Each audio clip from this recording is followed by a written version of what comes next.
Good morning, everyone. Let's begin with the Hindu analysis for November 4th, 2020. So सबसे पहले page 1 पे आ गया आपका Covid. States cannot make isolated plans for vaccine distribution. This particular thing is taken up from polity, जो concept की मैं आपको बात कराना चाहती हूँ. तो हमें पता है कि हम क्वाज़ाई फेडरल हैं. क्वाज़ाई फेडरल का मतलब ये है कि जब नॉर्मल सिचुएशन होती है तो हमारे देश में powers are divided between the centre and the state और the union and the state. 7वां शेड्यूल है, हमारे पास 3 लिस्टें हैं. लिस्ट 2 स्टेट लिस्ट है और स्टेट लिस्ट का एक मामला हेल्थ है. पर जब हमारे देश में कुछ अबनॉर्मल सिचुएशन आ जाती है या कोई प्रॉब्लम आ जाती है तो हम कहते हैं कि स्टेट और सेंटर दोनों के दोनों कोऑपरेट करके काम करेंगे. There be cooperative federalism. ये ऐसा टाइम है जिस वजह से हेल्थ के मामले में कोविड, बिकॉज ये कोई ज्योग्राफी हिस्ट्री कल्चर नहीं देखता बिफोर अटैकिंग समवन, तो इसीलिए centre as well as the state are working together for the welfare of the people. तो अब यहाँ पे कह रहे हैं कि कोई अलग से स्टेट की कोई आइसोलेटेड प्लान नहीं होनी चाहिए वैक्सीन डिस्ट्रीब्यूशन के लिए. इकट्ठे मिलके अगर हम काम करें तो बेटर रिजल्ट्स आएंगे. So the health ministry on Tuesday said that it had asked the state governments to refrain from making isolated plans for vaccine distribution. At a press conference, it was said that the central government has set up an expert committee on vaccine administration. ये committee vaccine की administration के ऊपर है जो centre ने बनाई है और सारे स्टेट्स की डिस्पैरिटीज को नजर में रखते हुए फिर ये इसके डिस्ट्रीब्यूशन का एक प्लान बनाएगी. He has also said that advice to create a database according to the blueprint issued by the central government and also to take the stock of the storage and transport facility for the distribution. So चीज़ यहाँ से शुरू होएगी और इसका blueprint हर एक state के पास होना चाहिए और हर एक स्टेट के पास पता होना चाहिए कि कितना स्टॉक है और हम इसको किस तरीके से डिस्ट्रीब्यूट करने वाले हैं. We are talking about the vaccine here. States and UTs have been also asked to set up a committee under their own chief secretaries for administration to ensure time-bound implementation of the central government direction. So direction center से आएगी और यहाँ पे भी एक high level committee होएगी और state भी अपनी कमिटीज बनाएंगी under their own chief secretaries respectively और फिर एडमिनिस्ट्रेशन देखा जाएगा. The ministry noted that the expert committee, besides using the infrastructure of the immunization program, is also looking at the infrastructure and manpower support that the private players can offer. तो यहाँ पे एक और चीज आ गई, public private partnership. हम private sector को भी ढूंढेंगे और वहां से भी देखेंगे कि वो अपना योगदान किस तरीके से दे सकते हैं, क्योंकि प्राइवेट सेक्टर के साथ भी associate this term called efficiency because they are profit oriented. तो उनकी एफिशिएंसी को यूज करके भी हम ये एडमिनिस्ट्रेशन कर सकते हैं. सबसे ज्यादा राइज आज की डेट पे मणिपुर, दिल्ली, केरला एंड वेस्ट बंगाल में देखा जा रहा है. ये सारी की सारी स्टेट्स के लिए जो स्ट्रैटेजी बनाई है वो है test, track, trace and treat. ये स्ट्रैटेजी हर एक स्टेट में होनी चाहिए कि हम टेस्टिंग करें, फिर हम ट्रैक करें कि किसका क्या हेल्थ कंडीशंस हैं, उस इंसान को ट्रेस करें और उसको जाके ट्रीट करें. Correct. So they have also been asked to preserve and protect the gains of the past and guard against the future surge during festivals by following COVID appropriate behavior. If you realise पिछले बहुत सारे news paper से हम लोग यही बात कर रहे हैं कि लॉकडाउन अब दोबारा से नहीं होने वाला, अनलॉक पक्का ही पक्का होगा. क्यों क्यों करके हमारी इकोनॉमी काफी ज्यादा ब्रंट सह चुकी है और अब हमें इसकी ओर भी जाना पड़ेगा, क्योंकि लाइफ भी इम्पोर्टेंट है लेकिन लाइवलीहुड भी इम्पोर्टेंट है. लेकिन उसी के साथ साथ ये कहा गया है कि हमें social distancing, mask, hand hygiene, ये सब कुछ देखना पड़ेगा. आज हम बात कर रहे हैं वैक्सीन की, तो हमें देखने को मिल रहा है कि कैसे हमारी सरकार हमें सिखाना चाहती है through the media, through the print media. अब this is continued in page 4, page 8. We'll go to that first. Page 6, page 8, right. Vaccine distribution, states cannot make isolated plans. So NITI Aayog जो think tank है आपका, उसके member ने कहा कि India needs to be very cautious right now. We are still vulnerable and situation is still not fully under our control. We need to build on the gains India has been able to achieve so far. The public effort has to remain sustained. So central government से ये शुरू हुआ कि हम एक database बनाएंगे, state government भी अपना इनिशिएटिव लेगी, प्राइवेट सेक्टर भी अपना पार्ट प्ले करेंगे और साथ ही साथ पब्लिक को भी बोला गया है। हर एक स्टेक होल्डर को साथ मिलके काम करना पड़ेगा ताकि अभी तक जो भी हम लोगों ने इस कोविड पैंडेमिक में जो भी जिस भी तरीके के रिजल्ट्स दिखाए हैं उससे चीजें बेटर ही हों, वर्स ना हो जाए। We have to test, isolate, and work the breaking of the transmission of the virus. Anyone who has the symptoms should get tested. This will keep your family and society safe. Every missed case means multiple infections, and we are duty bound as citizens to get ourselves treated. So कहीं ना कहीं सरकार हमें सिखाना चाह रही है कि इवन दो हम लोग खोल रहे हैं सारी चीजें अनलॉक कर रहे हैं, at the end of the day हमारी अपनी हेल्थ हमारे हाथ में है और हमें कुछ प्रिकॉशंस हमेशा लेनी चाहिए। अब आते हैं नेक्स्ट हमारे आर्टिकल के ऊपर। हमारा next article is about the pardoning powers of the governor. So ये पर्टिकुलर केस राजीव गांधी जी के असैसिनेशन का केस है, जिसमें ये दोनों के दोनों जो आपके स्क्रीन्स में हैं, they have been convicted for this crime for the past many years now. अब क्या होता है हमारे देश में, जब भी कोई जेल जाता है या हम किसी को भी जेल भेजते हैं, तो हमारे देश का जो पॉलिसी है वो ये नहीं है कि हम किसी को रेप्रिमांड कर रहे हैं, हम पनिशमेंट के लिए नहीं, हम किसी को जब जेल भेजते हैं तो रेफर्मेटिव थ्योरी के अंडर भेजते हैं। रेफर्मेटिव थ्योरी का मतलब ही ये होता है कि we are trying to reform you. हमारे देश में जो डेथ सेंटेंस होता है वो बहुत ही ज्यादा rarest of the rare crimes में दिया जाता है।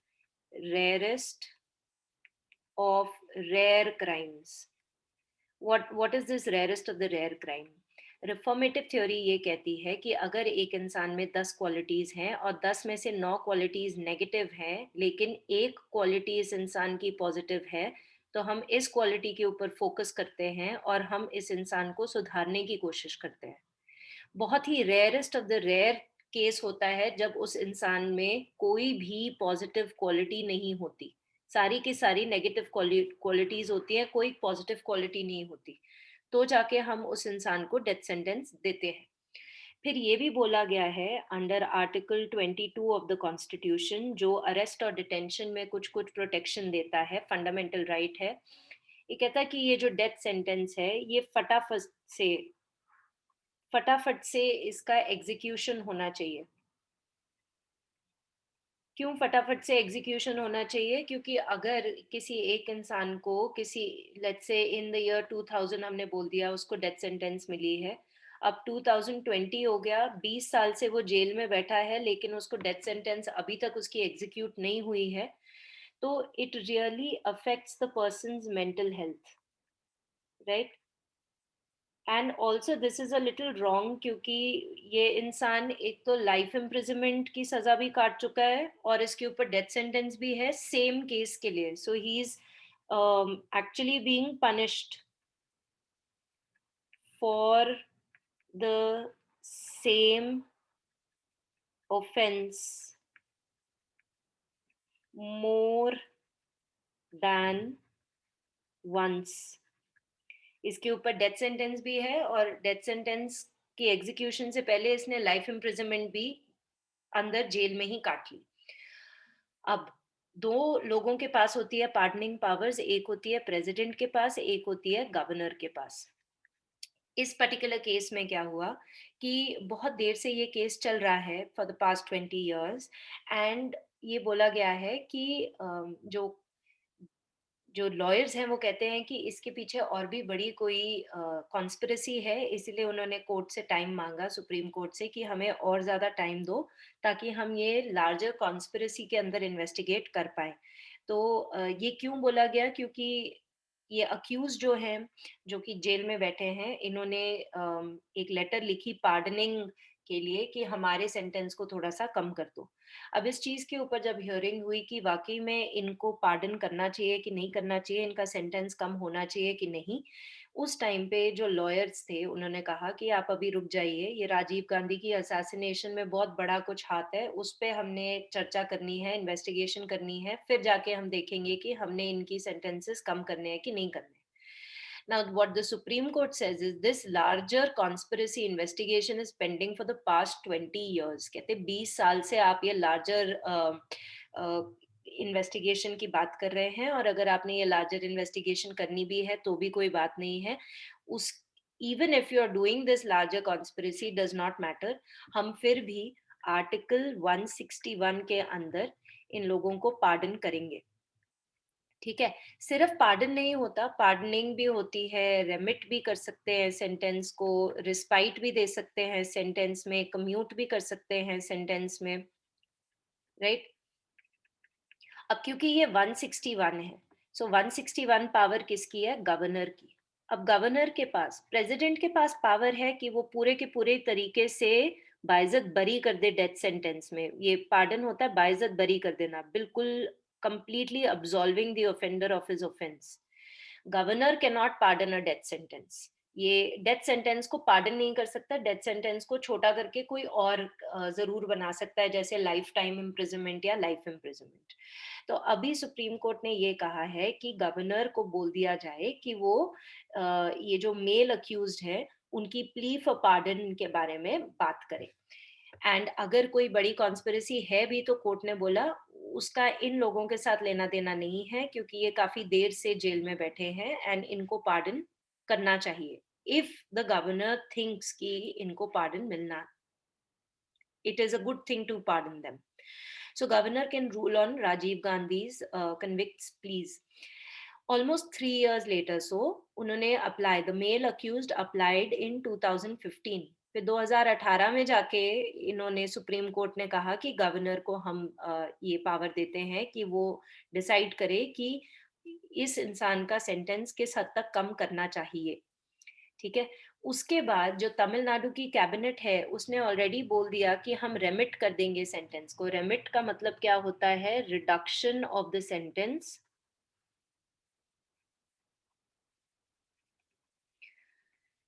That means ये death sentence can become life imprisonment, life time imprisonment, और it can be even lesser than that. वो तो गवर्नर के ऊपर है। लेकिन 2018 में ये डिसीजन ले लिया गया था, लेकिन अभी तक 2020 हो गया है एंड कोई भी डिसीजन नहीं लिया गया है, वाकई में रेमिट नहीं हुआ है उसका सेंटेंस। अब ये भी है कि let's grave prejudice, alleging that a grave prejudice has been caused, कि ये इंसान जब मेल अक्यूज जब जेल गए थे तो 19 साल के थे, अभी 45 इयर्स ओल्ड हैं, और वो डेथ रो में रहे हैं under solitary confinement for more than 16 years. 16 साल से वो सॉलिटरी कन्फाइनमेंट में है। This in itself is against article 21, correct? और अब जाके वो सिर्फ इतना चाहते हैं कि उनकी सेंटेंस थोड़ा सा कम हो जाए। एक और वर्ड यहाँ पे हाईलाइटेड है, called the death row syndrome. Death row syndrome is basically कि एक अक्यूज को बोल दिया जाता है कि आपको डेथ सेंटेंस मिलेगा, लेकिन कब वो एग्जीक्यूट होगा ये बताया ही नहीं, और साल पर साल बीत गए और वो इंसान अकेले रह रहा है, सॉलिटरी कन्फाइनमेंट में रह रहा है, और रोज सोच रहा है शायद आज today is the day that I will die, लेकिन वो होता नहीं है। तो इस चीज का अफेक्ट मेंटल हेल्थ पे बहुत ज्यादा पड़ जाता है। सो यहाँ पे हमें pardoning powers of the president as well as the governor important हो गए हमारे लिए। फिर amended J and K land laws have built in safeguards. So ये लेफ्टिनेंट गवर्नर ऑफ जेएनके के साथ एक इंटरव्यू है जिसमें उन्होंने काफी सारी बातें की हैं with respect to the land laws, तो we can read whatever is relevant for us. This is on page 10. Just give me a minute. Let's go to page, this is page 9. Okay, page 10. So lieutenant governor के साथ है, जो कि political aspects हैं उस पे नहीं जा रही, but it is a good interview. So basically इनसे ये पूछा गया है कि जब से 5 अगस्त 2019 से ये बदलाव आया है, कंप्लीट इंटीग्रेशन ऑफ जेएनके हुआ है, तब से लेके अब तक अ, क्या इस सरकार ने कुछ चेंज करने की कोशिश की है कि नहीं की है? Are we falling short on our promises और are we actually doing things according to whatever was promised? So let's read this.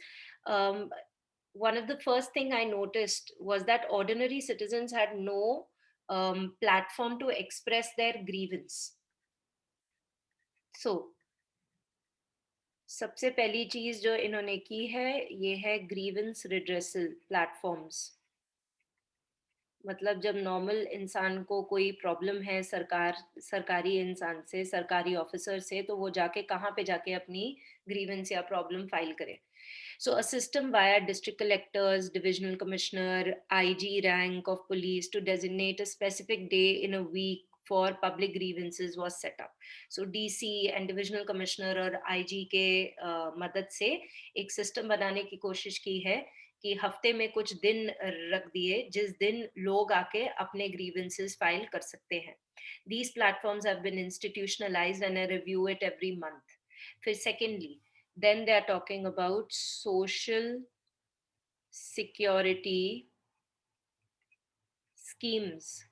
Social security schemes suffered in comparison to construction related government spending. I focused on upping that, and I can say that 16 out of 20 districts have now shown more than 95 coverage in terms of social welfare schemes. Jobs and skilling are an important aspect too. तो social security measures बढ़ा दिए, अब वो skills और jobs related मामलों पे भी नजर रख रहे हैं जिससे इकोनॉमी बढ़ेगी जेएनके की। It is instructive to know that JNK and Bihar have similar number of government employees, whereas Bihar's population is 11 times that of JNK. मतलब बिहार की पॉपुलेशन जो है वो 11x है और यहाँ पे जो ऑफिसर्स काम कर रहे हैं सरकार के वो वाई है। जो जेएनके की पॉपुलेशन है वो सिर्फ एक्स है लेकिन यहाँ पे भी ऑफिसर्स कितने हैं वाई। तो ये देखा गया है कि जितनी पॉपुलेशन है उससे ज्यादा ऑफिसर्स हैं काम करने के लिए। So for the last 70 years for many reasons private employment could not be boosted. ये क्यों होता है कि गवर्नमेंट जॉब्स पे क्यों लोग जा रहे हैं? ऑब्वियसली क्योंकि प्राइवेट सेक्टर की नौकरियां उनको नहीं मिल पा रही हैं। ठीक है, फॉर वेरियस मेनी रीजंस। अब ये क्या कर रहे हैं स्किल्स वगैरह डेवलप करने के लिए? इन्होंने बहुत सारे, जैसे बॉम्बे स्टॉक एक्सचेंज के एक मेंबर ने आके बोला कि मैं यंग लोगों को स्टॉक ब्रोकर का काम सिखाऊंगा जो भी इंटरेस्टेड होंगे। सो उनको 3 महीने का एक प्रोग्राम में स्टॉक ब्रोकर कैसे बनना है, इंश्योरेंस कैसे करना है, एजेंट कैसे बनना है, ये सारे की स्किल्स इनको मिलेंगी। फिर Tatas is also you know going to set up 2 hubs, one in Baramulla and the second in Jammu, जो नवंबर तक हो जाएंगे। एम क्या है इनका? इनका एम ये है कि हमें एटलीस्ट 80% यूथ को एंगेज करना है बाय 2021। यूथ सबसे ज्यादा हम यूथ के ऊपर क्यों फोकस कर रहे हैं? क्योंकि इन्होंने पढ़ाई की है, इन्होंने अब जॉब मार्केट में आना है और इनके अंदर इतनी ज्यादा पेंट अप एनर्जी होती है कि अगर इनके पास कोई ढंग का काम करने के लिए ना हो तो किसी भी साधारण इंसान के साथ ऐसा हो सकता है कि अगर वो कंप्लीटली वेला है, if he is completely idle, then his mind becomes a devil's workshop. दिमाग में नेगेटिव ख्याल ही आएंगे। सो अगर हम चाहते हैं कि सिक्योरिटी कंसर्न्स भी ठीक हो, we would like to engage the youth into something which is good for them in positive ways. Correct. Then when you speak of public grievances, political parties, and कहते कि ये जो पॉलिटिकल पार्टीज है, इन्होंने ये जो आर्टिकल 370 जिस तरीके से इसका स्पेशल स्टेटस हटाया है जेएनके का, उसके ऊपर काफी चर्चा की है और उनको पसंद नहीं आई ये चीज। और ये भी कहा गया था कि जब कंप्लीट इंटीग्रेशन ऑफ जेएनके होगा तो पंचायत और लोकल बॉडीज वगैरह बनेंगी। तो इंटरव्यू इज सेइंग कि ये तो अभी तक हुआ नहीं है, so is it going to happen और not? So Panchayati Raj system, very rightly so, 1992 में 73rd अमेंडमेंट एक्ट आया जो एनफोर्स हुआ 1993 में, जिसने 3 tier पंचायती राज सिस्टम एनविसाज किया था। तो हमारा जो पंचायती राज सिस्टम है जो कि 73rd अमेंडमेंट एक्ट से आया है, इसने कहा एक तो विलेज लेवल, एक ब्लॉक लेवल और एक डिस्ट्रिक्ट लेवल, इस तरीके से पंचायत होनी चाहिए। यहाँ पे हो जाएगी आपकी जिला परिषद, ये नाम बदल सकते हैं। यहाँ पे होगी आपकी मंडल पंचायत या पंचायती समिति, और यहाँ पे होगा आपका ग्राम पंचायत। अगर हम इंटरमीडिएट लेवल की बात करें तो 73rd अमेंडमेंट एक्ट ने ये भी बोला है कि अगर कोई स्टेट है जिसकी जो पॉपुलेशन है if it is less than 20 lakh, तो ये इंटरमीडिएट वाला जो लेवल है वो मैंडेटरी नहीं है, मतलब आपका मन है तो आप बना सकते हैं लेकिन मैंडेटरी नहीं है। जेएनके में it was limited to 2 tiers only, और अब कह रहे हैं कि ये डिस्ट्रिक्ट डेवलपमेंट काउंसिल जरूर बनने वाला है लोकल बॉडी में, और इससे ग्रास रूट लेवल की डेमोक्रेसी और डेवलपमेंट भी होगी क्योंकि पार्टिसिपेशन होगा of the locals in the democracy, and they said that this is going to happen very soon. Then development, अब इनकी प्रायोरिटी और बात करते हैं। सो ये कहते हैं इनकी प्रायोरिटी क्या है, एलजी की प्रायोरिटी क्या है। सबसे पहली बात तो ही wants to develop J and K as an area. फिर इनको एंगेज करना है यूथ को, वो हमने 80% यूथ टिल 2025 की अभी हमने बात की थी। फिर इन्होंने देखना है कि एनवायरमेंट रहे, प्रॉस्पेरिटी का ऐसा माहौल बने कि उन्नति हो इस टेरिटरी की। ये इनके तीन मेजर एम्फेसिस हैं।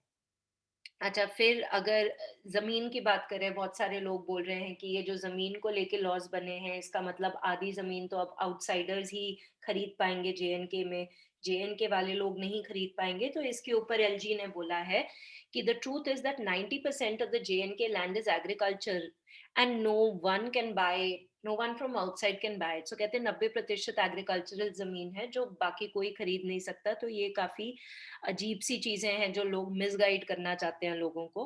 कहते हैं हमने जो किया है, हमने कुछ ऊटपटांग लॉज को खत्म किया है जिनका कोई मान्यता नहीं थी। फॉर एग्जाम्पल, इन्होंने कहा है इन एन अर्लियर लॉ, एक लॉ कह रहा था कि 182 कनाल्स की सीलिंग ही है प्राइवेट होल्डिंग की, फिर अमेंड करके उसको 100 कनाल बना दिया 1976, सॉरी 100 कनाल बना दिया। लेकिन कहते दोनों के दोनों लॉ साथ में ही चल रहे थे, तो एक लॉ कहता था 182, एक लॉ कहता था 100 canals, तो there was a lot of confusion. There was an unfortunate law that required government's permission to plant orchards and harvest the fruit. Now we have freed that also. बहुत ही unnecessary law था कि मतलब orchid वगैरह plant करने के लिए भी permission चाहिए, उसको हार्वेस्ट करने के लिए भी परमिशन चाहिए। अभी कहते हैं वो हमने हटा दिया। कहते कि हमने 6000 एकड़ ऑफ लैंड नियुक्त किया है इंडस्ट्रियल पार्क के लिए, जहाँ पे इंडस्ट्रीज बनेंगी ताकि जॉब्स और ज्यादा पनपे। 25,000 से लेके 30,000 करोड़ तक की इन्वेस्टमेंट ये सोच रहे हैं कि इनके पास आएगी। बाकी कहते हैं ये जो रोशनी एक्ट की बात है, वो तो ऑलरेडी ऑनरेबल हाई कोर्ट ने ही बोला है कि ये वाली एक्ट बिल्कुल ही बेकार थी, क्योंकि इस एक्ट के तहत कुछ जमीन कुछ लोगों को दी जानी चाहिए थी ताकि सरकार बहुत ज्यादा पैसा कमा ले। सरकार ने कोई पैसा नहीं कमाया, बिकॉज 3,48,000 कनाल लैंड में से 3,40,000 कनाल लैंड तो फ्री में दिया था सरकार ने अपने दोस्तों को, ब्यूरोक्रेट्स को, पॉलिटिशियंस को, वगैरह वगैरह, जिनके भी नाम अब आएंगे। So the Honorable High Court said that the government was only a trustee of the land and had no right to give away such land for free. Correct.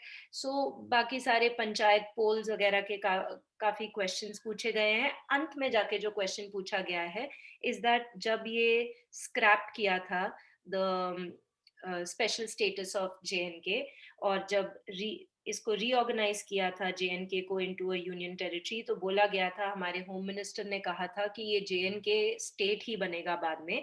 तो ये एलजी से पूछा गया है and LG says that this was a solemn assurance by the Union Home Minister on the floor of the House in Parliament and it will be done. मतलब कि state ये जरूर बनेगा, कब बनेगा ये नहीं बताया, पर बनेगा जरूर। अच्छा, फिर हम लोग आते हैं पेज 2 के ऊपर। अब ये दीपावली एंड क्रैकर्स की बात हो रही है दिल्ली में, बिकॉज ऑब्वियसली AQI काफी वर्जन हो रहा है।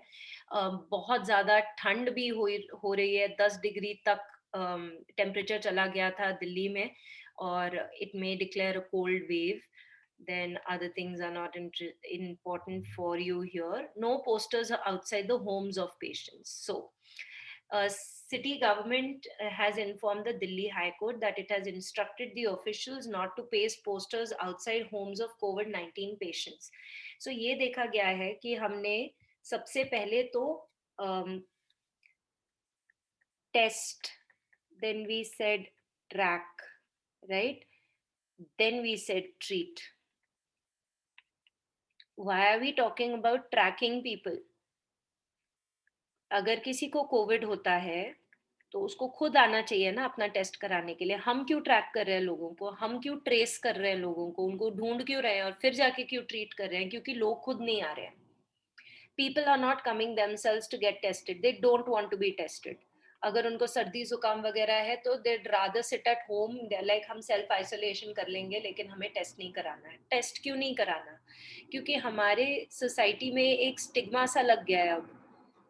even if you go out right now and you know a simple if you sneeze, आप मास्क पहन के बैठे हैं और एक आपको छींक आ जाती है तो लोग ऐसे आपको देखते हैं कि पता नहीं आपने क्या कर दिया है। But all the comedy set aside, एक स्टिग्मा सा लग जाता है उस इंसान पे जिसको कोविड हुआ है। उसके घर के सामने पोस्टर्स लग जाते हैं, उसके फैमिली मेंबर्स सारे के सारे सोसाइटी वाले उसको शक की निगाहों से देखने लग जाते हैं। एंड ऐसा नहीं होता कि लोग अपना प्रिकॉशन ले रहे हैं, ऐसा है कि वो उसी को शक की निगाहों में देखा जाएगा। फिर वो इंसान बेचारा जब ठीक होके वापस आएगा तो उसको उसके जॉब वाले लोग भी शायद उसको आने दे, शायद उसको ना आने दे। करेक्ट। सो ये सारी चीजों को अवॉइड करने के लिए लोग अब टेस्ट ही नहीं करवाते अपना। और ये देखा गया है और यही गवर्नमेंट ने कहा है दिल्ली में that we will not allow sharing of details of COVID-19 patients with their neighbors, residents, welfare association or on WhatsApp groups.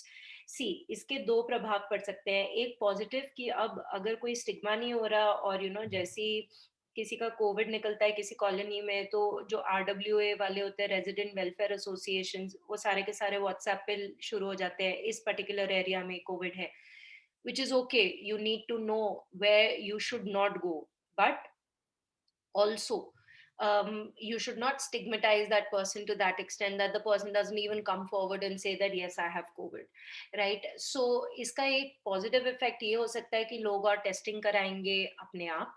Negative effect ये हो सकता है कि अगर लोगों को हम ना बताएं अबाउट कोविड तो लोग वैसे भी नहीं रुकते, अपना हैंड हाइजीन नहीं देखते इधर, तो फिर बिल्कुल भी नहीं करेंगे। इसका एक पॉजिटिव या इसका एक सोल्यूशन ये हो सकता है कि इररिस्पेक्टिव ऑफ वेदर सामने वाले इंसान को कोविड है या नहीं है, अगर मैं हमेशा सोशल डिस्टेंसिंग रखूं, मास्क ढंग से पहन के रखूं, हैंड हाइजीन रखूं, तो I don't even want to know कि आपको कोविड है कि नहीं है। Correct. So this is what the government is saying, that freely circulating the names of patients to RWN on WhatsApp groups was leading to stigmatization and drawing of unnecessary attention. So the petition said positive patients ought to be given privacy to cope with and to recover from their illness away from prying eyes rather than being the center of public attention, and jiski wajah se people are shying away and deliberately choosing not to test themselves and shield themselves from public embarrassment and stigmatization. बाकी ये Covid के बारे में बताया गया है, ventilators, central government is giving more ventilators to Delhi. Gurugram ने अपना अलग से 13 पॉइंट एडवाइजरी दिया है फॉर द फेस्टिव सीजन, क्योंकि you must understand respiratory disorders अगर हो गए तो वो कोविड 19 के साथ अगर मिक्स हो गए तो वो काफी डेंजरस हो सकता है, right? Indira Gandhi international airport पे टेस्टिंग फैसिलिटीज शुरू हो गई हैं, so this is all about Covid, right? Then Punjab chief minister to lead the MLAs dharna in Delhi today, ये again suspension of goods train है, ये सेंटर स्टेट रिलेशन हो गया।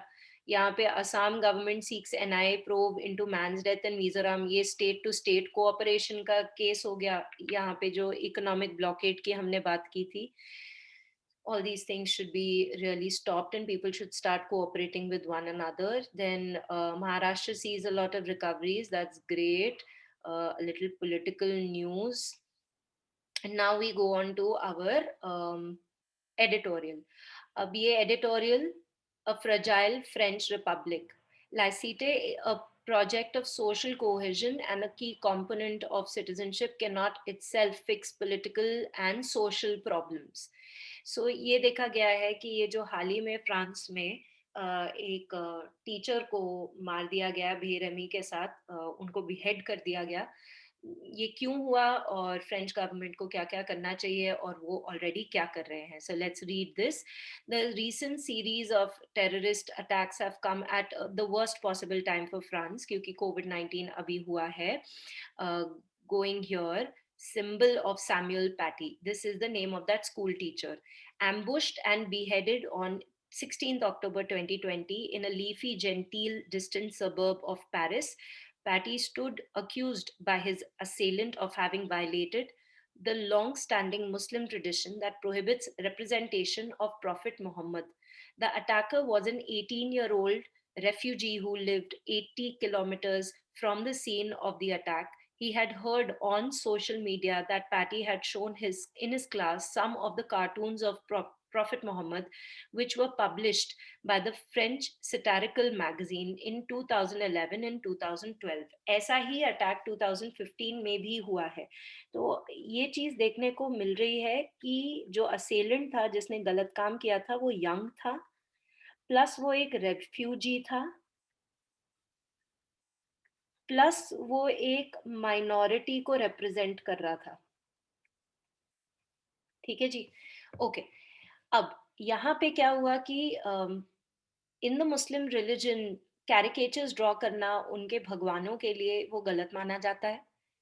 एक कंट्री ने फिर भी उनका कैरिकेचर बनाया, उनके कार्टून्स बनाए और उनको यूज़ किया. 2015 में भी ऐसा ही अटैक हुआ था सिमिलर रीजंस की वजह से, और ये दोबारा से हुआ है. इसके ऊपर दोबारा से आएंगे. Let's read further. But the symbolism went further than a spectacular violence. Paty was a history and geography teacher. His job, like mine, was to teach young people about the importance of the past. He was leading a class on free speech. By all accounts, he was careful, sensitive in the way he presented the material. He was doing what every good teacher does, pushing his students to think differently about the world around them. अब हम बात कर रहे हैं about the job of a teacher here. एक teacher या फिर अपना खुद का आइडियोलॉजी, जो उसकी सोच है, वो रिजिड रख सकती है और उसको एज सच अपने स्टूडेंट्स को बता सकती है कि ये मेरी सोच है और तुम्हारी भी सोच सेम होनी चाहिए. या फिर उसकी लिबरल आइडियोलॉजी हो सकती है और वो बोल सकते हैं कि आप खुद सोचिए कि आपने किस किस तरीके से इसको अपनी जिंदगी में यूज करना है कि नहीं यूज करना है किसी भी आइडिया को. So Patty was then anything but exceptional. Every person who has attended French school in the past century or more has had history geography teacher like him. He was quite literally a symbol of the everyday life of France. तो कोई ये अलग इंसान नहीं था. France के education system में काफ़ी लिबरल अप्रोच यूज़ करके, और फ्रांस ही क्यों, हर एक जगह पे मोस्टली टीचर्स जो होते हैं, जो थोड़े डिसेंट टीचर्स माने जाते हैं, वो they let the students think, right. So now they're talking about schools and secularism. The powerful reaction to Patty's assassination was not simply a reflection of the fact that everyone could identify with him. It also had to do with his profession. Since the start of the Third Republic in 1870, अब ये French की history में जा रहे हैं. Teachers have been at the forefront of French state's mission to unify its diverse population. So कहते हैं teacher का काम एक this. Okay, टीचर का काम एक ये भी होता है to unify diverse population. मैं इसको इंडिया के कॉन्टेक्स्ट में बोल रही हूँ. ये एडिटोरियल सिर्फ फ्रेंच के कॉन्टेक्स्ट में ही, फ्रांस के कॉन्टेक्स्ट में ही बोल रहा है कि 1870 में जो थर्ड रिपब्लिक था, तो उस टाइम पे जो डाइवर्स पॉपुलेशन थी उसको साथ में रखने का काम टीचर्स का ही होता था. In the late 19th and 20th century, state school teachers were responsible for converting young people in rural France away from the heavy hand of Catholic dogma, and they spearheaded efforts to educate and civilize indigenous people in the French colonies, right? So ये church की religious texts को हटा के teachers were trying to educate the people, right? And in the recent years, their work is also to integrate the minorities, to integrate the France's myriad ethnic minority communities, क्योंकि France में काफी सारे लोग आते हैं दूर डिफरेंट डिफरेंट देशों से वहाँ पे पढ़ाई लिखाई करने, वहाँ पे सेटल डाउन करने, वहाँ पे काम करने। तो in the recent years teachers का काम ये भी रहा है कि वो इंटीग्रेट करें सारे माइनॉरिटीज को with the majority. So they are often seen as engines of social unity in a notoriously divided country. Of the many things that teachers are expected to do, one of the most important is to embody the principle of laicite. Often translated as secularism, laicite is better understood as a project of social cohesion and a key component of French citizenship. Social cohesion, cohesion मतलब चिपक जाना, मतलब हमारी पूरी की पूरी society एक दूसरे के साथ यूनिफाइड होनी चाहिए जिस भी तरीके से। और लाइसिते को सेक्युलरिज्म भी बोलते हैं। सेक्युलरिज्म का मतलब क्या होता है? स्टेट हैज नो रिलीजन, या फिर इंडिया का पॉजिटिव सेक्युलरिज्म है, India respects all religions. Basically इनका काम ये था कि ये जो चर्च और स्टेट वगैरह की बात है इसको छोड़ो और रिलीजियस वैल्यूज को हटा के सेक्युलर वैल्यूज रखो, लाइक लिबर्टी, इक्वालिटी, फ्रेटर्निटी। ये जो फ्रेंच रेवोल्यूशन से आइडियोलॉजीज मिले हैं जो हमने अपने प्रियम्बल में भी रखे हैं। Traditionally, teachers have seen laicite as a progressive idea, but its meaning in contemporary France no longer always matches up to the lofty principles that was its underpin. Indeed, for many people today, laicite is mainly about Islam. तो अब पहले के time पे तो ये था कि social cohesion होना चाहिए, और या फिर सेक्युलरिज्म भी आप इसको मान सकते हो कि मतलब सोशल फैब्रिक इकट्ठा हो।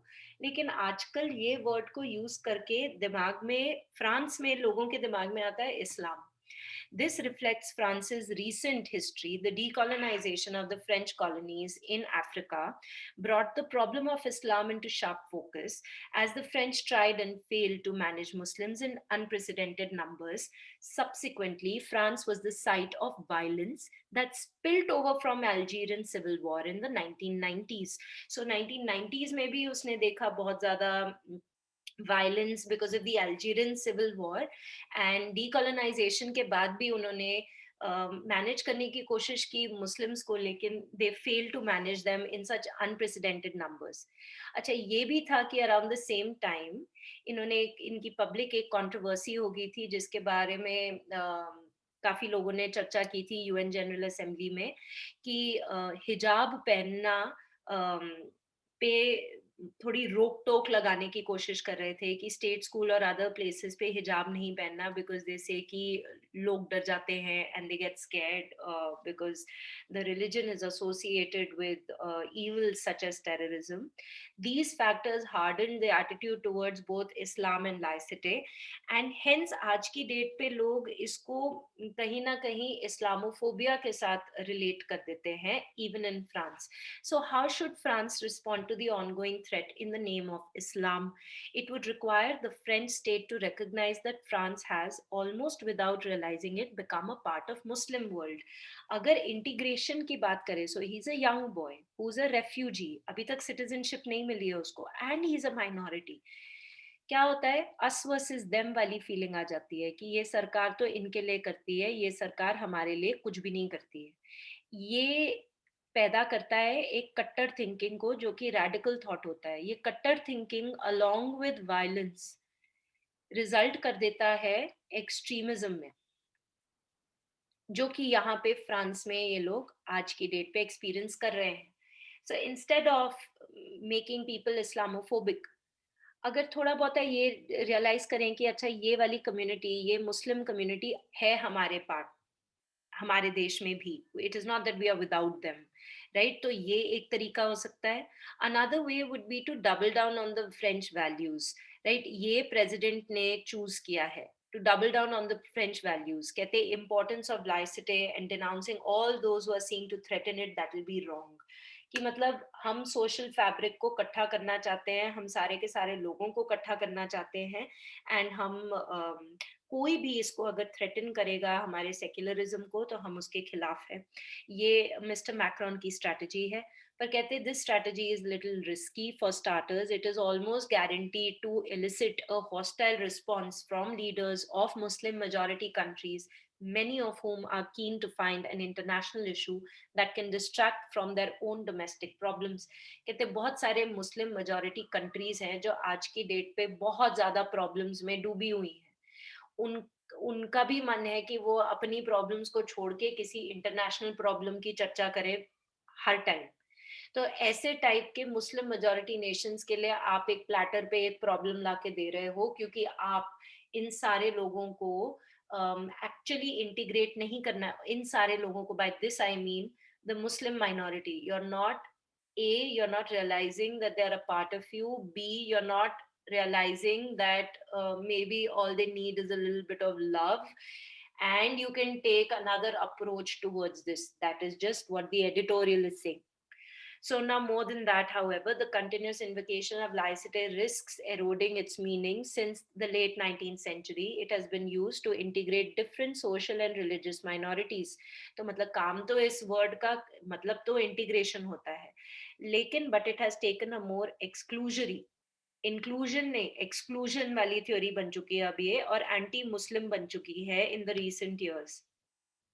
So while it might seem like a good strategy to use the idea of laicite as a shield against an amorphous Muslim threat, the danger is that it will strip it of its most positive elements and render it useless as an instrument of social integration. की मतलब अगर आप इस चीज को use करके exclusion करना चाहते हो, मतलब शब्द का मतलब ही इंक्लूजन है, लेकिन इस शब्द को इस्तेमाल करके अगर आप किसी को एक्सक्लूड करना चाहते हो, तो the very meaning of this word will lose its charm.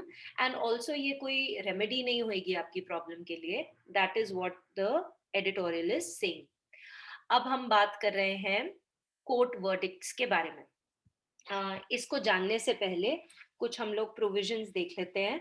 तो हमारे देश में अगर हमें हमारा रिलीजन, अगर एक हिंदू और एक मुस्लिम को शादी करनी है लेकिन उनको अपनी रिलीजन नहीं गिव अप करना है, तो उनके पास एक एक्ट है called the special marriage act. आराम से इसमें वो शादी कर सकते हैं. उनको अपने रिलीजन को गिव अप करने की कोई ज़रूरत नहीं है. दूसरी बात, हमारे देश की एक आपको ये एक्ट लर्न करने की ज़रूरत नहीं है, लेकिन हमारे देश की इंडियन कॉन्ट्रैक्ट एक्ट 1872, शादी को एक कॉन्ट्रैक्ट ही माना जाता है. ये बताता है कौन से कॉन्ट्रैक्ट्स बिल्कुल ही बिल्कुल वॉइड है, मतलब खराब गलत हैं. कहते हैं ऐसी agreements in restraint of marriage, अगर हम किसी से एक अग्रीमेंट साइन कराएं कि तुम शादी नहीं कर सकते, तो ये वाली अग्रीमेंट कहते हैं वॉइड होती है. In fact, Article 21 is such a huge article that is talking about life and personal liberty, जिसमें right to marry is also a fundamental right implicit in it. Right to not marry is also a fundamental right implicit in it. अब now let's talk about what is happening. क्या होता है कि एक हिंदू और एक मुस्लिम की शादी हो गई, और ये लड़की है और इसने अपना धर्म बदल दिया. धर्म क्यों बदला? ताकि इनकी शादी हो सके मुस्लिम पर्सनल लॉज के अंदर. कोर्ट कहता है कि केवल शादी करने के लिए रिलीजन बदलने का मतलब कोई नहीं है.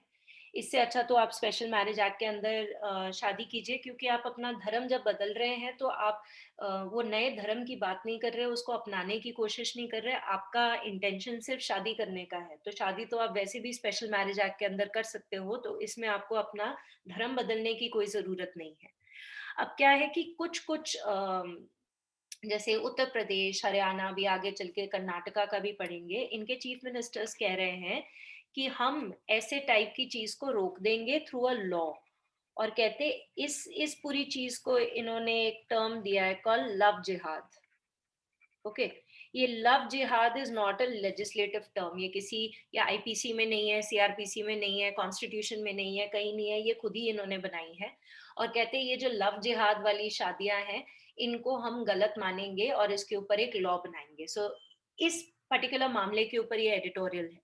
The astounding proposal by UP and Haryana to enact a law to curb what they call love jihad reeks of a vicious mix of patriarchy and communalism. कहते हैं ये तो मतलब बदबू आ रही है patriarchy और communalism से इस particular चीज में. The ostensible reason for bringing in such a law seems to be that the honor of the Hindu women is under threat from zealous Muslim youth seeking to win over girls from other communities for religious conversion in the name of love and marriage.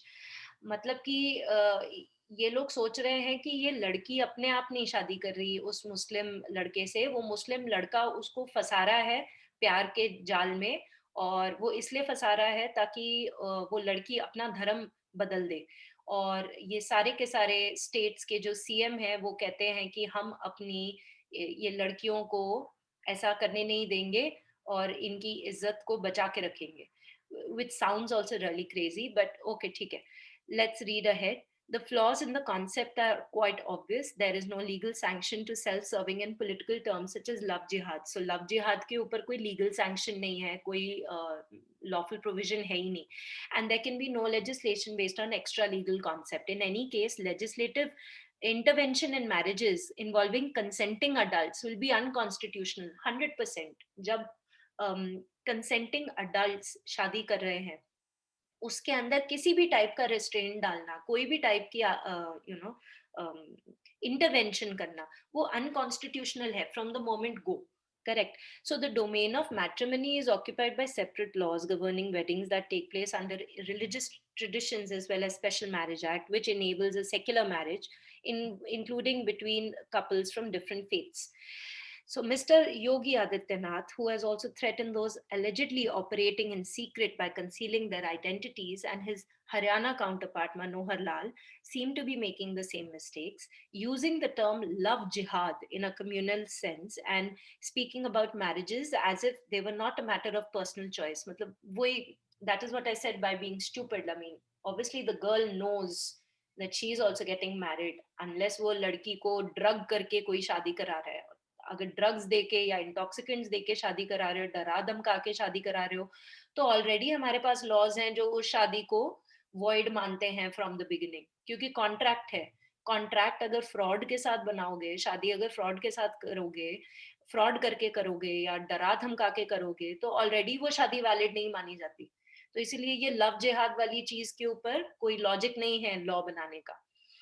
अब ये क्यों हुआ? क्योंकि Allahabad high court की एक judgement थी जिसने कहा कि religious conversion solely for the purpose of marriage is wrong, which is correct, क्योंकि इसमें धर्म परिवर्तन करने की जरूरत ही नहीं है. जब आपके लेजिस्लेचर ने आपको स्पेशल मैरिज एक्ट का एक रूल दिया ही है, धर्म परिवर्तन आप तब करोगे, ये बहुत ही अंदरूनी, बहुत ही पर्सनल चॉइस है.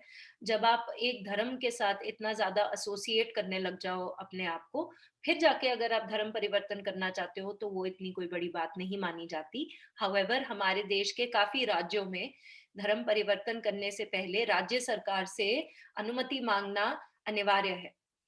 करेक्ट. सो एक बहुत ही हॉरिबल मर्डर भी हुआ है 20 साल की एक लड़की का इन फरीदाबाद, जिसको स्टॉक एक लड़का स्टॉक कर रहा था जो कि मुस्लिम था, और वो लड़की ने मना किया कि मैंने शादी नहीं करनी, तो उसने उसका मर्डर कर दिया. Correct. By no stretch of imagination can the murder be used to denounce consensual interfaith relation. Just because एक धर्म का लड़का दूसरे धर्म की लड़की को स्टॉक करके उसको मार रहा है, चीज तो गलत है, पर इसका मतलब ये थोड़ी ना कि डिफरेंट धर्म के लोगों की शादी के ऊपर रोक टोक लगा दो. Fine. So it is indeed salutary as a principle that interfaith couples retain their religious beliefs separately and opt for marriage, such as under Special Marriage Act.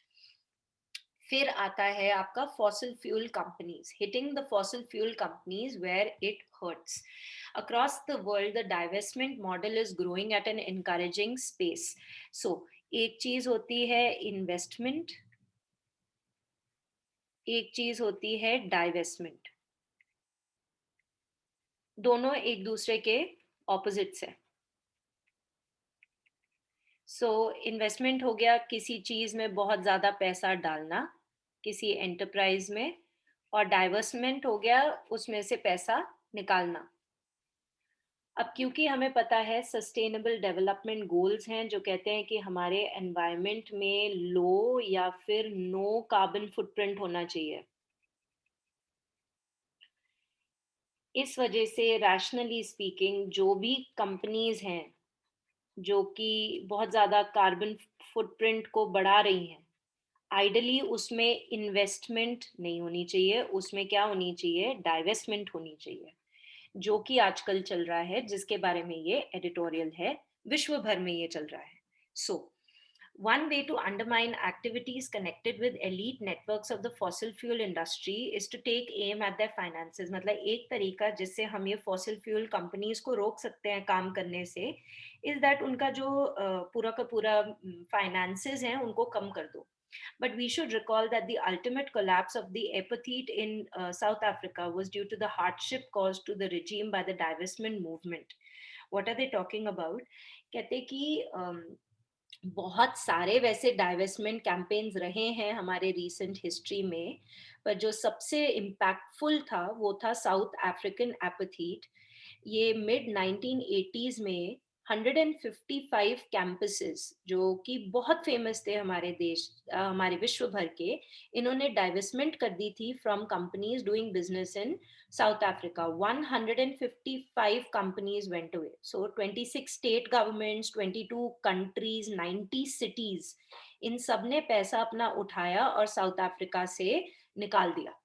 फिर साउथ अफ्रीकन ये divestment campaign help break the back of the apartheid government and usher in an era of democracy and equality, क्योंकि वहां पे blacks and whites के बीच में बहुत सारा differences हो रहे थे और ये अपनी आपत्ति जगाने के लिए लोगों ने, बाकी सारे विश्व भर के कंट्रीज ने अपने अपने पैसे निकालने शुरू कर दिए साउथ अफ्रीकन कंपनी से। तो जाके गवर्नमेंट को रियलाइज हुआ कि जो वो कर रहे हैं वो गलत है, तो जाके डेमोक्रेसी और इक्वालिटी शुरू हुई, तभी ये यहाँ पे भी लिखा गया है। So a committed campaign by various organizations has over the last decade or more systematically attacked equity, investment, loans, credit available to fossil fuel industries. Systematically attacked का मतलब ये है कि उनको हटा दिया, correct? So argument for divestment do not apply to India at this time. The reason is that India's contribution to the stock of greenhouse gases is very minimal. हम already कम invest कर रहे हैं. Even in terms of annual flow, the country's contribution is less than 2 tons of CO2 per capita. But the policymakers should take note that the cost of production and the storage of renewables are falling precipitously, and we therefore need to be poised to make a just transition from coal in the near future. This process will be complex और बहुत सारी चीजें होनी पड़ेंगी, मतलब ये fossil fuel companies जब जाएंगी तो लैंड को रिस्टोर करना पड़ेगा, लोकल जॉब्स देनी पड़ेंगी, timely transfer of storage technology for renewable energy, apart from dealing with entrench vested and political interest.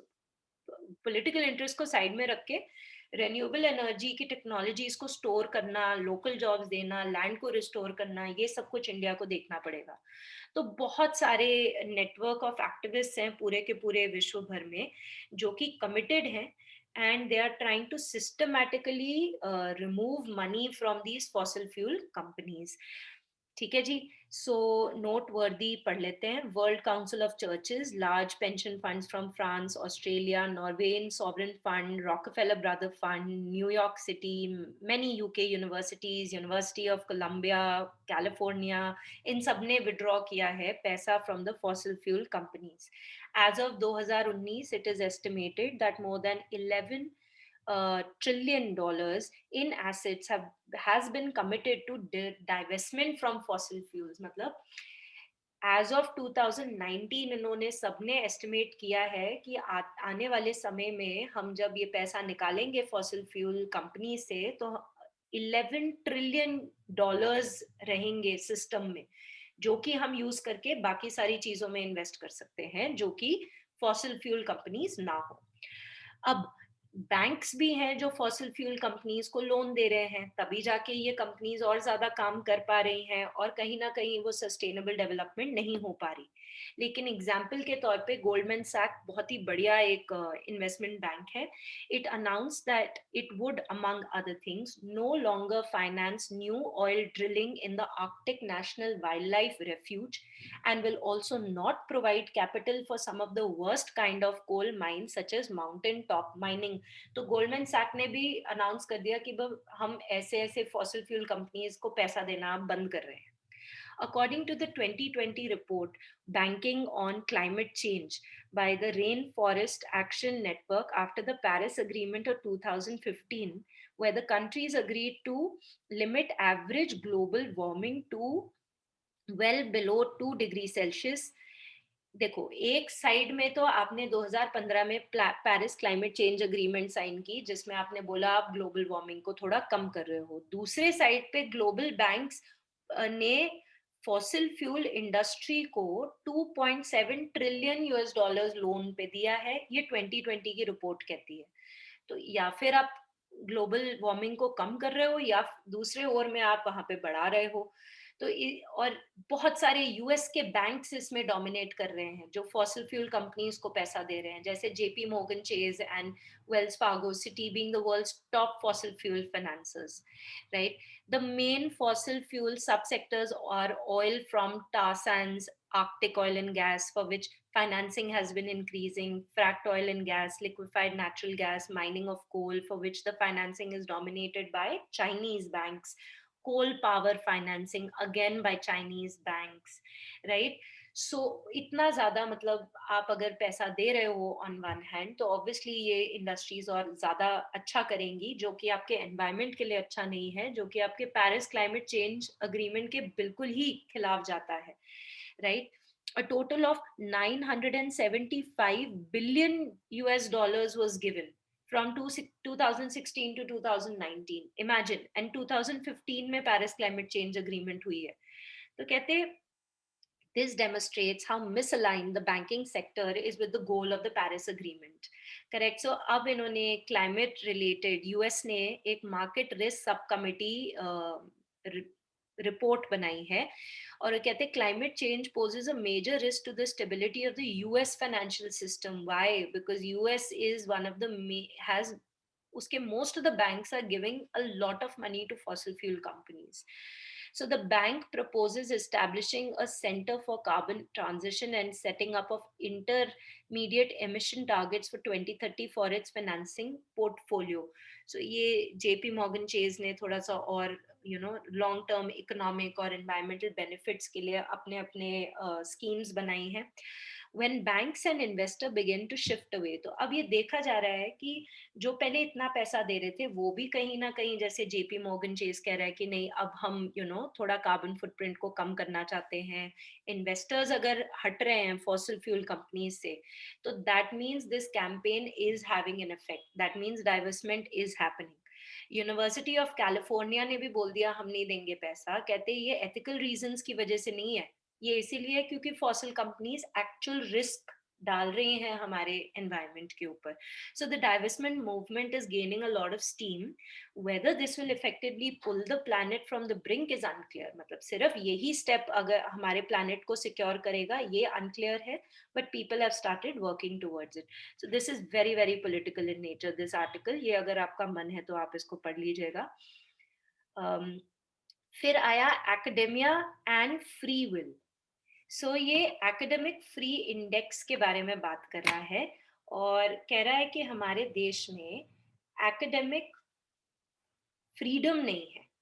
अब the latest report of this academic freedom index has shown that India has a very very very low score on it. Correct. So let's start reading it. India announced NEP and वो चाहता है NEP के accordingly India will become a global knowledge superpower and this will be aligned with the UN Sustainable Development Goal 4. So बहुत ही बढ़िया चीज है, पर कहते हैं हमारे देश में जो एकेडमिक फ्रीडम है वो इरोड हो रहा है, कम हो रहा है, बहुत ही ज्यादा कम हो रहा है। करेक्ट। सो हमारा स्कोर 0.352 है, which is closely followed by Saudi Arabia and Libya. And surprisingly, countries like Malaysia, Pakistan, Brazil, Somalia, Ukraine have scored better than India. वो अलग बात है, तो इन सब ने तो हैप्पीनेस इंडेक्स सारे इंडेक्सेस में अच्छा किया है। पर ये पर्टिकुलर इंडाइस के बारे में हम बात करते हैं। मैक्सिमम वैल्यू ऑफ स्कोर 1 होता है इसके अंदर। It is called the academic freedom index, and ये बनाया गया है by the global public policy institute, scholars at Risk Network, and the VDEM project at the University of Gothenburg. Now, AFI, Academic Free Index, and the accompanied report quantify that the freedom of scholars to discuss politically and culturally controversial topics without fearing for their life, studies, or profession, an aspect where India is failing terribly. अभी कहते हैं कि academia में क्या होता है, जो अभी हमने बात की थी फ्रेंच वाले एडिटोरियल में, कि students should have the liberty, उनके पास वो लिबर्टी होनी चाहिए कि वो डिस्कस कर सके अपने खुद के आइडियाज, वो निंदा कर सके सरकार की, वो निंदा कर सके सरकारों की स्कीम्स की, वो बोल सकें कि ये हमारे हिसाब से बहुत गलत चीज हुई है, वो कल्चरली कंट्रोवर्शियल टॉपिक्स के बारे में बात कर सकें। और मजा तो तब आए जब डिस्कशन भी हो जाए, कोई लड़ाई भी ना हो और उसकी कोई गलत कॉम्प्लिकेशंस भी ना हो।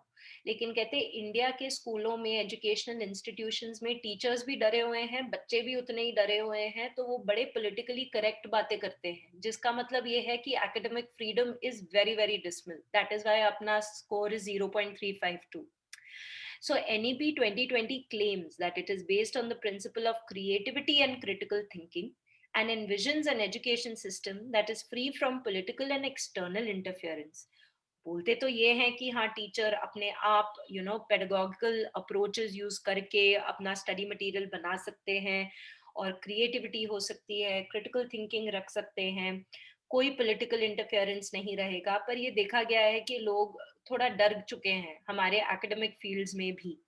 It also suggests constituting a national research foundation, a merit based and peer reviewed research funding, which will be governed independently of the government by a rotating board of governors consisting of the various best researchers. But whether these promises and offers will be put into practice or remain rhetoric. तो ये editorial में कहा गया है कि अच्छा ठीक है, ये प्रॉमिस तो की है, पर ये होगा कि नहीं होगा हमें नहीं पता।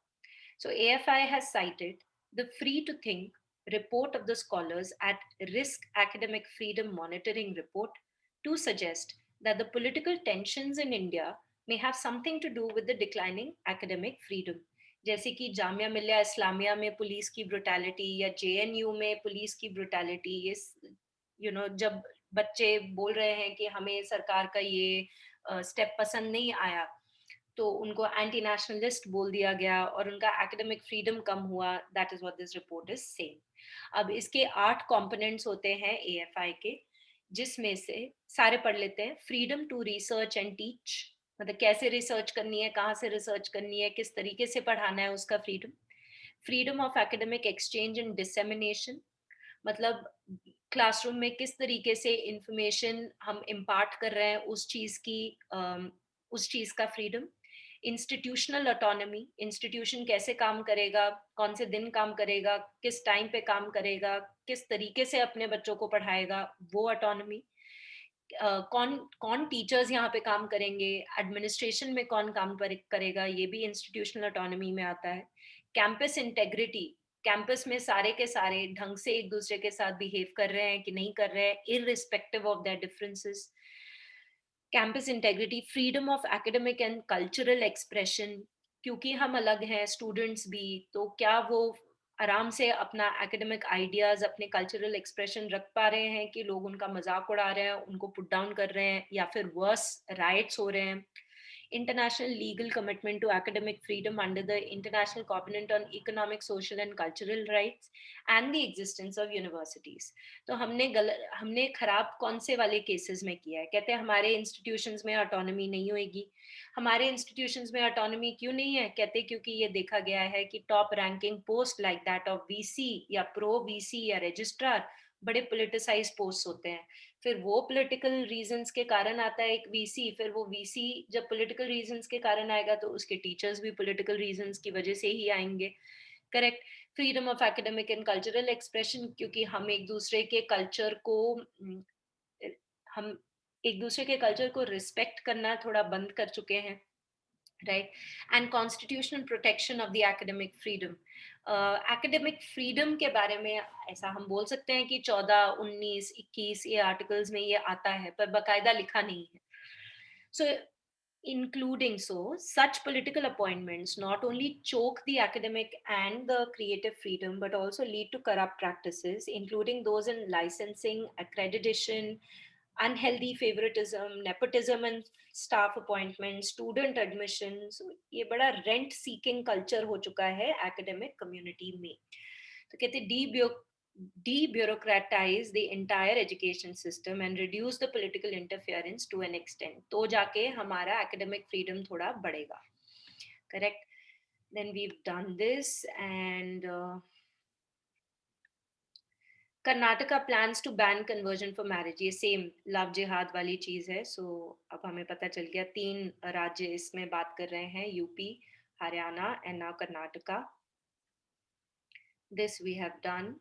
मोर children to get fortified rice, तो अभी हम लोगों ने कल ही बात की थी ग्लोबल न्यूट्रिशन इंडेक्स के बारे में और कैसे हमारे देश में मैक्सिमम अमाउंट ऑफ स्टंटिंग हो रही है। तो स्कीम एक शुरू की है जिसमें हम फोर्टिफाइड राइस देंगे बच्चों को 112 डिस्ट्रिक्ट में। 112 डिस्ट्रिक्ट कौन से? जो एस्पिरेशनल डिस्ट्रिक्ट्स माने गए हैं नीति आयोग के अंडर। एस्पिरेशनल डिस्ट्रिक्ट्स वो डिस्ट्रिक्ट्स जिसमें हर एक चीज की कमी थोड़ी सी ज्यादा है। So children in Anganwadi and government schools could be soon eating rice infused with iron, folic acid and vitamin B12 to combat chronic anemia and undernutrition.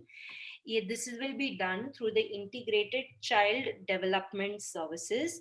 Integrated Child Development Services एक Indian government का welfare programme है जो कि खाना देता है और pre school education देता है और प्राइमरी हेल्थ केयर देता है under the age of 6 years, जो बेसिकली आपके फंडामेंटल ड्यूटीज में एक ड्यूटी है, करेक्ट। एंड इनका काम यही है 6 साल के बच्चे तक की न्यूट्रिशन और हेल्थ देखना और उसकी फिजियोलॉजिकल और फिजिकल और सोशल डेवलपमेंट देखना, to reduce their mortality and malnourishment and to ensure effective coordination. So this and the mid day meal scheme, ये इकट्ठे मिलके ये 112 एस्पिरेशनल डिस्ट्रिक्ट्स में ये काम करेंगे। So they will distribute fortified rice through the PDS. Already एक pilot system शुरू हो चुका है जिसके अंदर पीडीएस सिस्टम से 15 डिस्ट्रिक्ट्स में ये डिस्ट्रीब्यूट होना था, लेकिन अभी तक सिर्फ 5 डिस्ट्रिक्ट में ही हुआ है और more than half of the duration of the project is over.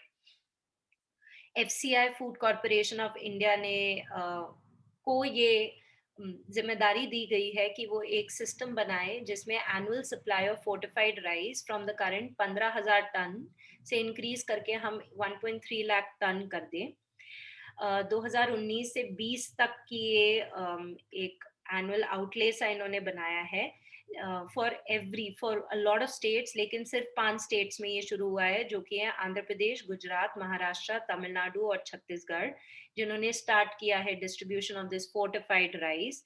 जो बाकी के 10 हैं, 15 स्टेट्स थे पहले, सो बाकी के जो 10 हैं उन्होंने अभी सिर्फ आइडेंटिफाई किए हैं अपने अपने डिस्ट्रिक्ट्स और थोड़ी देर में ये डिस्ट्रीब्यूशन शुरू करेंगे। Fortifying the rice involves grinding the broken rice into a powder, mixing it up with nutrients, and then shaping them up into rice-like kernels using extrusion process. Fortified kernels and normal rice का ratio होगा 1:100 का ratio, and वो distribute होंगे ताकि हमारे देश के जो बच्चे हैं वो न्यूट्रिशियस खाना खा पाए। इसके अलावा ये आपके लिए बिल्कुल भी इम्पोर्टेंट नहीं है ये, सो अमेरिका का voting and all that, this is a little international news. Now we are talking about exports. ये अगर आपको याद हो तो यूपीएससी में भी इस साल में पूछा गया है merchandise export and merchandise import. तो ये पर्टिकुलर आर्टिकल बेसिकली आपको ये कह रहा है कि मर्चेंडाइज एक्सपोर्ट फिर कॉन्ट्रैक्ट हो रहे हैं, मतलब इतने ज्यादा एक्सपोर्ट नहीं हो पा रहे हैं। Outboard shipment declined 5.4% from a year earlier to 24.82 billion, despite a respite in September, where it had expanded 6% to snap a 6 month long contraction. तो 6 महीने का contraction देखने के बाद सितंबर में थोड़ा सा ये राइज हुआ था मर्चेंडाइज एक्सपोर्ट, और फिर दोबारा से अक्टूबर में इसकी contraction हो चुकी है. इंपोर्ट भी डिक्लाइन हुआ है बाय 11.5%, ये कॉमर्स मिनिस्ट्री ने हमें बताया है. तो मर्चेंडाइज एक्सपोर्ट्स की कॉन्ट्रैक्शन और मर्चेंडाइज इंपोर्ट की भी कॉन्ट्रैक्शन को देख के कहते हैं कि जो ट्रेड डेटा है वो बता रहा है कि रिकवरी अनइवन है. The continuous decline in non-oil, non-gold imports are pointing towards a very weak domestic demand. मतलब तेल और सोने को नजरअंदाज करके बाकी भी मर्चेंडाइज इंपोर्ट्स में कमी आई है. इसका मतलब लोग इतना ज्यादा डिमांड नहीं कर पा रहे. अच्छा, सबसे ज्यादा हाईएस्ट ग्रोथ किस में दिखी है? तो राइस, केमिकल्स और ड्रग्स एंड फार्मास्यूटिकल्स. जो सबसे कॉन्ट्रैक्शन दिखा है वो है ट्रांसपोर्ट इक्विपमेंट और पेट्रोलियम प्रोडक्ट्स में. अगर हम एम्प्लॉयमेंट इंसेंटिव सेक्टर्स की बात करें तो सबसे ज्यादा ग्रोथ दिखी है कारपेट्स में और हैंडीक्राफ्ट में, और सबसे कॉन्ट्रैक्शन ज्यादा दिखी है जेम्स और ज्वेलरी और लेदर में. बहुत सारे रीजंस है. एक डोमेस्टिक डिमांड वीक है कहते. एक और रीजन ये है कि Federation of Indian Exporters Organisation ने कहा कि शॉर्टेज ऑफ कंटेनर्स हैं जो हमारा सामान लेके बाहर जाएं, और दूसरी बात जो सी फ्रेट चार्जेस हैं वो बहुत ज्यादा इंक्रीज हो गए, तो महंगा पड़ता है ज्यादा सामान भेजना. So they also attributed a part of the decline to the recent farmers agitation in various states. So farmers agitations become a reason for many things. Good की trains भी बंद हो रही हैं, trade भी बंद हो रहा है, बहुत सारे reasons इसके ऊपर डाले जा रहे हैं, but this is also one of the reasons that they've come up with. Economy is recovering fast, says Secretary Bajaj. Okay, we don't need to know who Mr. Bajaj is. All we need to know is economic affairs के secretary हैं. इन्होंने कहा है बहुत सारे arenas में हम improvement देख रहे हैं. Economy should be back on track. क्या क्या इम्प्रूवमेंट है? कहते परचेजिंग मैनेजर्स इंडेक्स बढ़ा है. इसका मतलब लोग एक्सपेक्ट कर रहे हैं कि आते टाइम में बहुत बढ़िया करेंगी इंडस्ट्रीज. आपका जीएसटी का कलेक्शन बढ़ चुका है. आपका पावर का कंजम्पशन बढ़ चुका है, ऑब्वियसली क्योंकि अनलॉक हुई हैं चीजें, तो चीजें जब दुकानें खुलेंगी तो पावर की कंजम्पशन तो बढ़ेगी ही. रेल फ्रेट इंक्रीज हो चुका है, राइट. 120% जंप दिखा है टोल कलेक्शन में, तो लोग बहुत ज्यादा ट्रांसपोर्टेशन कर रहे हैं. And they are saying that demand side पे तो प्रॉब्लम है, लेकिन मोर देन डिमांड साइड बहुत सारे लोग ये कह रहे हैं कि सप्लाई साइड में भी प्रॉब्लम है, राइट. सप्लाई साइड में भी प्रॉब्लम है. And then PM is going to meet 20 large global investors now. So why is he meeting these global investors? ताकि हमारे एटलीस्ट इन्वेस्टमेंट हो. 6 ट्रिलियन यूएस डॉलर्स की इन्वेस्टमेंट हम एक्सपेक्ट कर रहे हैं, जो कि इन्वेस्टर फ्रेंडली हो, इकोसिस्टम फ्रेंडली हो और ईज ऑफ डूइंग बिजनेस रहे. So let's see whether we get that or not. Well, that is all for today. I will see you tomorrow. Thank you very much.